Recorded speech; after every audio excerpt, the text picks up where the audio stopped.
నాకున్నదే ఇద్దరు ఫ్రెండ్స్, ఈ బుడ్డిగాడు ఒకడు, చింటుగాడు ఒకడు. చింటుగానికి అయితే యాక్సిడెంట్ కూడా అయ్యింది.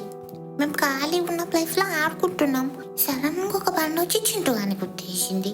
వాడికి మస్తు దెబ్బలు తాకినాయి. దెబ్బలు తగ్గినాక వాడు నాతో ఆడుకోకుండా బండి వెంబట పోతున్నాడు.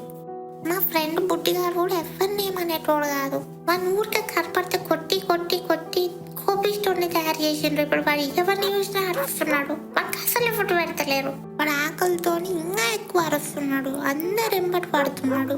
నాకు తెలిసి వాడికి కొంచెం ఫుడ్ పెట్టి వాడితో మంచిగా ఉంటే వాడు నార్మల్గా మారిపోతాడు అనుకుంటా. వాడు యాక్చువల్లీ మాకు మంచోడు.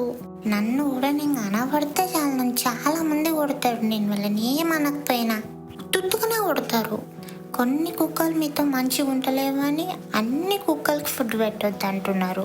నాకు అప్పుడప్పుడు ఫుడ్ పెట్టేదే ఒక్కరు, ఇప్పుడు ఆయనను కూడా పెట్టొద్దు అంటున్నారు. మా అమ్మమ్మ చెప్పింది మన అందరం ఎప్పటి నుంచో బెస్ట్ ఫ్రెండ్స్ అంట కదా, మనం ఇప్పుడు కూడా అట్లనే ఉండొచ్చు కదా, అప్పుడు అందరం హ్యాపీ ఉంటాం కదా.